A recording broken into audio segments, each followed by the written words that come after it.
that we're talking about. That's an interior of the ballroom, and it's the highest level. And you see it goes beautifully with the White House. I mean, the mix is beautiful. So over the years, many presidents have made changes. This obviously would be the biggest change, but this was something they've wanted for at least 150 years. Many of you have gone to the events where they had, as an example, President Xi, or they had, you know, a leader of one of the countries, including the king and the queen from your favorite country. Absolutely. Frankly. But where they'd be honored, and they'd be in a tent out on the lawn, and it would rain, and it was a disaster. Brian's shaking his head. You know what I'm talking about.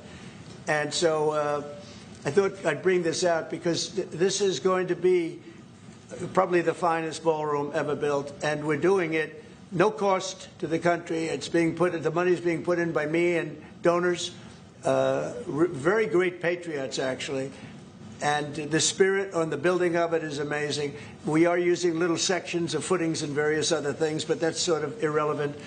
In order to do it properly, we had to take down the existing structure. The way it was shown, it looked like we were touching the White House. We don't touch the White House. That's a bridge, a glass bridge, going from the White House to the ballroom. Then you get into the lobby of the ballroom, and then you go into the magnificent, the main room. And it's something that has gotten incredible reviews. And just quickly following up on that, sir.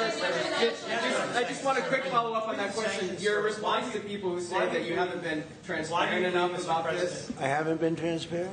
That's some of your critics feel. I've shown this to everybody that would listen. Third-rate reporters didn't see it because they didn't look. You're a third-rate reporter, always have been. So third-rate reporters didn't look, but anybody that asked, these pictures have been in newspapers. They've been all over the place, and you know we're very proud of it. It's gotten great reviews. It's gotten really great reviews. So I think we've been more transparent than anybody's ever been. Why do you believe, Mr. President, that the sanctions that you're announcing today will push Putin to the negotiating? Well, I don't know that they will. I think that they'll certainly have an impact. They're massive sanctions. It's sanctions on oil. The two biggest oil companies, among the biggest in the world, but they're Russian. They do a lot of oil.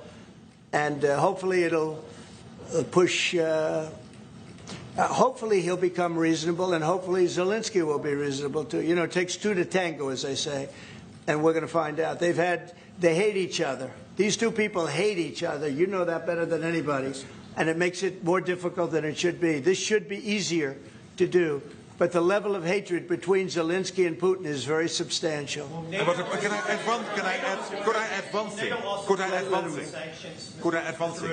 What the president is doing today with these sanctions is putting more pressure, of course, on both parties, in this case on Russia. It's all about changing the calculus, making sure that Putin understands that the president's vision this weekend of having a stop where they are, as you literally said, that this has to be step one now. And for him to really accept that vision and to come to the table. And then you have to put pressure, and this is exactly what he did today. Along with Europe. I mean, Europe, look, they've actually become friends of mine. I think yes. All of them. No. We have a very close relationship, and they want to see it end, too. They really want to see it end. But I can say they're totally committed. If this went on for 10 more years, Europe is behind them. They just can't let that happen. You can't let what's been going on. Now, it should have never happened. It would have never happened if I were president. But it did happen. I inherited. This was Biden, a man who was, without question, you take a look at the new walkway, the presidential walk of fame, we call it. Biden is the worst president we've ever had, if he was even a president. The people that at that desk made those decisions. But this should have never happened. It wouldn't have happened. But it did happen. I inherited it. We're going to get it ended, hopefully soon. Yes, please. You had a Truth Social post earlier this afternoon talking about a Wall Street Journal report as a fake story. Yeah, fake. Wall Street Journal is fake. So less fake on financial than it is on gossip. Can you just confirm that my understanding of what's happening is accurate? As I understand it, that story framed just lifted the U.S. a restriction on intelligence. No, it said that I gave Ukraine permission to shoot missiles deep into Russia. I didn't do that. Second of all, they're not using our missiles. They're using, I think, European missiles or from someplace, but they're not using ours. and what they do. I don't control that. But I do control our missiles. They're not shooting our missiles in. It was a fake story. Wall Street Journal does a lot of fake stories. Thank you so much. The president of Colombia in a recent interview said that if you won't change, get rid of We're talking about now Colombia, the country, not the university. Yes. Go ahead. He said what? He said that if you won't change, then perhaps you need to be gotten rid of. Do you view that as a threat? Well, he's a thug and bad guy. He's a guy that is making a lot of drugs. We've just, as of today, stopped all payments going to Colombia, the country Colombia. Also, the school Colombia. No, we settled. We made a settlement with him. But no, he's a thug, and he's a bad guy, and he's hurt his country very badly. They're doing very poorly, Colombia. They make cocaine. They have cocaine factories. They grow all sorts of crap that's drugs, bad drugs coming into the United States, goes generally through Mexico.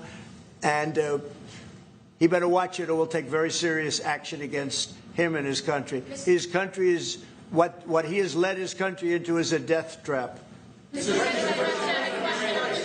Please. Has the Secretary General presented his plan to you? Are you prepared to be chairman of the Board of Peace? Oh, there is no Secretary General peace plan. But I'm here, I really want to correct it, because I saw some of that in the media. Of course, many people are thinking how to bring this terrible war to an end and supporting the President in doing that. Why I'm here is to dialogue again with the President how I can be, how NATO, my colleagues and other colleagues in NATO can be of maximum support to get that done.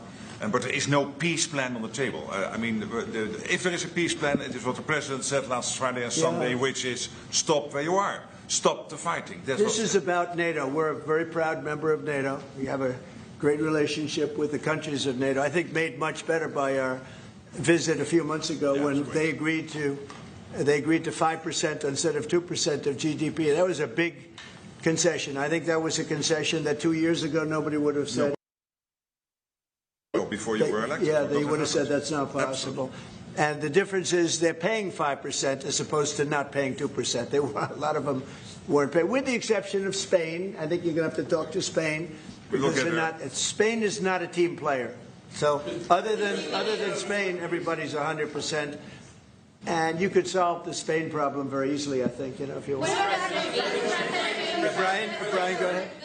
Yeah, go ahead. And then we'll take Brian. Go ahead. The soybean farmers, are they going to be getting support from you soon? And yeah, well, they do. So what's happened, you could say with that, you could say with beef, with all of it. The beef, the ranchers, let's say, who have done a great job, have lost their shirts for many, many years. They've really been decimated. And I helped them a lot. I put tariffs on things coming in to the country, including beef. And that gave them a chance to finally have a decent industry. We are going to be talking to them. They're great people, but they've been hurt for 25, 30 years. They've been losing because other countries have taken advantage of them. And by putting tariffs on, they've been able to make a few dollars. They've been able to have an industry. But I also want to keep the beef prices low. So I'll be talking with the ranchers, and I'll be speaking with a lot of different people, including Scott and Howard, and we'll do something. Because prices are way down in our country. Energy is way down. I think you're going to see $2 gasoline very soon. I see that it's $2.50 in a lot of places, $2.50. We were heading to $5, $6, and $7. If Biden didn't go back to my policy toward the end, you would have seen. But he didn't go back to the full policy, and he missed the most important thing. So we were up to, we were way up. I think you're going to see $2 gasoline. We couldn't even break that number. That's a big difference. The only cost that's really up is beef, and the fake news only wants to talk about beef. And what I did is I made it possible for those people to survive. They're incredible people, but they were being decimated by other countries, and I didn't want that to happen. So prices are way down, groceries are down, everything's down, energy's way down. Even interest rates, with a bad chairman of the Fed, he's terrible, he's a fool. But even interest rates are down. So our country has never done better. We're going to take in, I think, $21 trillion this year. No country has ever taken in more than $3 trillion. And we're going to take in $21 trillion of investments because of the tariffs. If we didn't have tariffs, we would be a mess. We would be a national security problem, and we've done a job. So I'm very happy about that. We're going to do something very quickly and easily on beef to get it down. The ranchers understand that. They're so happy to save them. I don't think you'd have any beef in this country if I didn't. So we're very proud of that. Yeah, Brian? Yes, sir. Yesterday in Los Angeles, immigration officials were attacked by some protesters in an attempt to arrest an illegal alien. Gavin Newsom, other Democrats have used very aggressive language in terms of how to address ICE agents out in the field. Is there any responsibility that we can place on Gavin Newsom and other elected officials for using such aggressive language? Well, Gavin has to be careful. Remember that when I first came in, they had a terrible riot in Los Angeles. They had the fires, which shouldn't have happened. They didn't have the water for the fires. They should have had the water coming in from the Pacific Northwest. They didn't have the waters. They didn't have water in the hydrants or the sprinklers. So they had the fires, and then they had the riot. And if we didn't go and take care of that riot, you would have lost Los Angeles. You would have canceled the Olympics, which is because of me in Los Angeles. And the police commissioner, the head of the police, said, if the president didn't come in, we would have lost Los Angeles. We did not have the capability of taking care of it. And he said it very strongly. And we did a great job. And within a week, it was all done. Within one day, it was done. But within a week, it was all done. And then they go back to their normal practice of weakness, of not taking care of criminals, meaning taking care of putting them in jails where they should be. Washington, D.C., and you all are the best people for that, because Washington, D.C. is now one of the safest cities. It was one of the most dangerous cities in the country. Now Washington, D.C., believe it or not, I'm embarrassed to say it in front of you, but Washington, D.C. went from one of the worst, most dangerous cities to you can walk down the street, you can send your child to meet you at a location. Your child is going to be fine. We have a very, very safe city, one of the safest, and, you know, very proud of that. Memphis, by the way, is coming along fantastically. We're in Memphis right now. We had the FBI in Chicago. We're doing things. We haven't served Chicago yet. When we do, Chicago will be very quickly a very, very safe city. But if you look at what's happening in Memphis, it's great. But you got to look at Washington. People are coming up to me, people that work in the White House, are saying, thank you, sir. And I immediately know what they're thanking me about. It's thanking, they can walk to work. They would never walk to work a year ago. They can walk into work and they feel safe and secure, and it's beautiful. And I'll tell you what, it's really an honor to add that great ballroom to the structures in Washington. It's going to be one of the great ballrooms of the world. And I think it's going to be something you're all going to be very proud of. Mr. President, as it relates to your meeting that's coming up with President Xi, what do you hope comes out of that meeting? What deliverables come I think we'll make a deal. I think we're going to make a deal on the rare earth is the least of it. Look, the tariffs are much more powerful than the rare earth. The rare earth is a disturbance, but there's a lot of rare earth around. I'll tell you, I've had more calls on rare earth. We've got it. Everybody's. We'll make a deal on, I think, everything. I think we're going to make a deal on soybeans and the farmers. I think we're going to make a deal on maybe even nuclear. You know, President Putin in his call mentioned to me about nuclear, where we do a de-escalation, and I'm fine with that. I think it's good. I think it's a very appropriate thing. We have the most nuclear weapons. Russia's second. China is actually third by a long way, but they'll be even within 4 or 5 years. Too many. And we are talking about de-escalation. That's already being talked about. Can you convince and I think we'll probably add China into the mix. Mr. President, can you convince President Xi to stop purchasing all of that Russian oil that's funding this war against Ukraine? Well, I think I'll be talking to him about it. I think it's a little bit of a different talk. India, as you know, has told me they are stop. You know, it's a process. You can't just stop it. But by the end of the year, they'll be down to almost nothing. That's a big thing. There was almost 40% of the oil. India, they've been great. Spoke to Prime Minister Modi yesterday. They've been absolutely great. China's a little bit different. You know, they're a little bit different relationship they have with Russia. It was never good, but because of Biden and Obama, they got forced together. They should never have been forced together, but they're a little bit forced. But they're by nature, they're not. They can't be so. By nature, I hope they are friendly, frankly, but they can't be. You should not have forced Russia and China together. And Biden did that, and Obama did that. They forced them together because of energy, because of oil. And so they are closer than they would normally be. I think I'll probably be talking about it. What I'll really be talking to him about is how do we end the war with Russia and Ukraine, whether it's through oil or energy or anything else. And I think he's going to be very receptive. He would now like to. I'm not sure that he did at the beginning. He would now like to see that war end. Do you think she plays an important role, Mr. President? Do you think she plays an important role in terms of inserting himself and convincing Putin, who he speaks to regularly, to stop the war? Yeah, I do. I think he can have a big influence on Putin. I think he can have a big influence on a lot of people. Look, he's a respected man. He's a very strong leader of a very big country. Yeah, I think he can have a big influence, and we will certainly be talking about Russia, Ukraine. Mr. President, In the back. Thank you, Mr. President. Liam Cosgrove with Zero. My question is actually for the Secretary General. Yes. Mr. Secretary, I don't know if you've seen this, but polling out of Ukraine shows a massive collapse in Ukrainian support for the war. A Gallup poll had it just 23%. That's less than a quarter. Zelensky came out today praising President Trump's proposal for freezing the front lines of battle as part of a ceasefire. He said that's a good compromise. So people view your coming here as, you're lobbying the U.S. government to continue its involvement in the war. You're obviously lobbying for more NATO weapons to be sent to Ukraine, but Ukrainians themselves don't want to fight the war. So how do you justify that morally? Well, I'm lobbying only for one thing, and that is to make sure that we end this war. And I don't have to lobby the president because we totally agree on this. And this is what he has been doing from day one. Everything he could do to break the deadlock with Putin, get a dialogue going, dialoguing also with Zelensky, and getting this war done. It's crucial.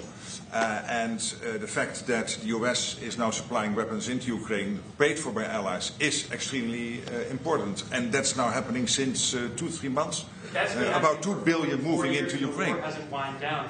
Why do you think that'll wind it down now? What do you mean? You think more weapons will wind down the war?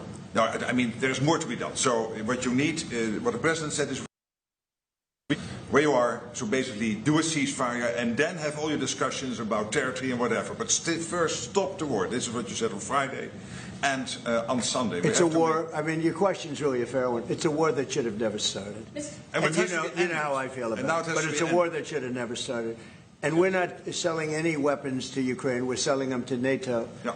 Which is different from before. With Biden, he just gave $350 billion worth of weapons and cash, and that was so foolish. But we sell them to NATO, and in theory, you can do what you want with them. It doesn't have to be Ukraine, but probably it is mostly. No, what nations are doing now is buying from this program and making sure that the supply is in Ukraine, so Europeans and Canadians. And for example, these are interceptors for the Patriot systems, crucial to protect the cities. Today, again, a Russian attack has killed children, at least seriously wounded children in a kindergarten in Ukraine. So we need to make sure systems are in place, and we need the US systems to do that, and the Europeans are paying for that. And this is exactly the type of actions we needed, and the president is doing that and trying everything to get this war to an end, starting with the ceasefire. Do you still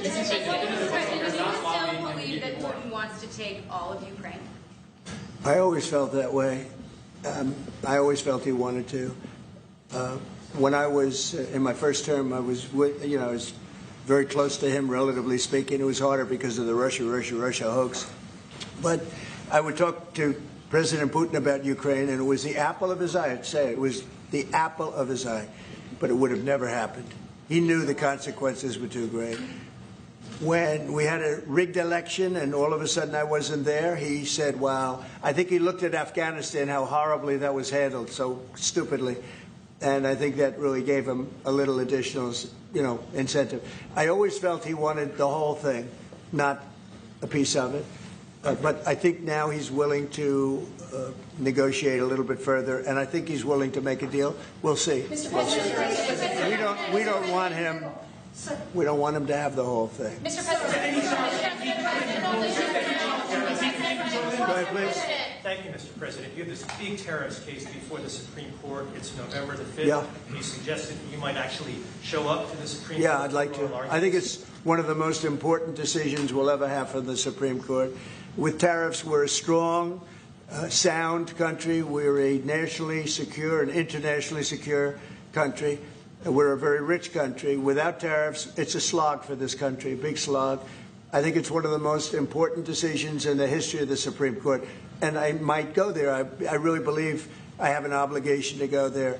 We are doing so well as a country right now because of tariffs. And you have to understand, tariffs have been used against us for many years, decades, and just slowly but surely hurting our country so badly. That's why we owe $37 trillion.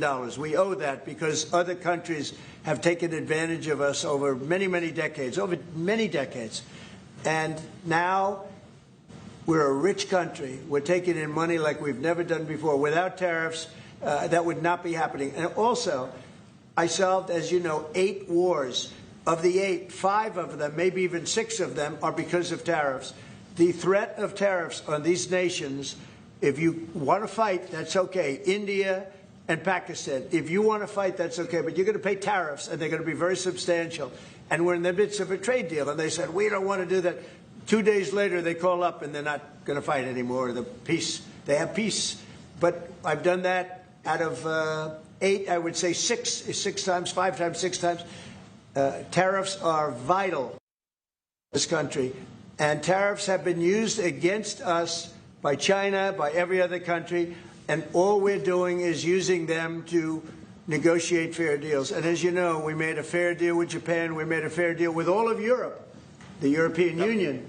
We made a fair deal with South Korea. These are countries that were taking so much money away from us, not sustainable. And now we're taking in hundreds of billions and even trillions of dollars. If this country is not allowed to have tariffs, if this country is not allowed to have the President of the United States negotiate on behalf of it with tariffs, we are put in a position where we're going to be a third world country. We can't let that happen. I think it's the most important case that we're going to have for many, many years to come. One of the most important cases we've ever had. With tariffs, we're a rich, secure country. Without tariffs, we're a laughingstock. We'll be a laughingstock. And I don't want to have anything to do with that. Thank you very much. Thank you. Thank you. Thank you very much. Thank you, President. Thank you, guys. Thank you. Thank you, President. Well, that was President Trump inside the White House meeting with NATO Secretary General Mark Rutte to discuss the war in Ukraine, among other topics. Rutte has said that only President Trump is able to bring peace in Europe, citing his success in securing peace deals in the Middle East and his push to increase funding for the NATO alliance. President Trump also answered reporter questions about numerous of topics, including recent boat strikes in international waters, what the administration calls narco-terrorist boats. 8 strikes have been carried out since September 2nd, and at least 34 people have been killed. President Trump said that 25,000 American lives are saved with every drug smuggling boat that's taken out headed to the U.S. He was also asked about the new ballroom. He said it's 100% privately funded. It's meant to provide a proper space for world leaders to gather when they visit. Well, Senator Josh Hawley says the government needs to fund SNAP. One America News Network, your source for credible, honest, unbiased reporting from around the world, has just launched a live, 24/7, 365 days a year, uninterrupted cable feed on YouTube. And it's only $5.99 per month. Now you can watch One America News Network live.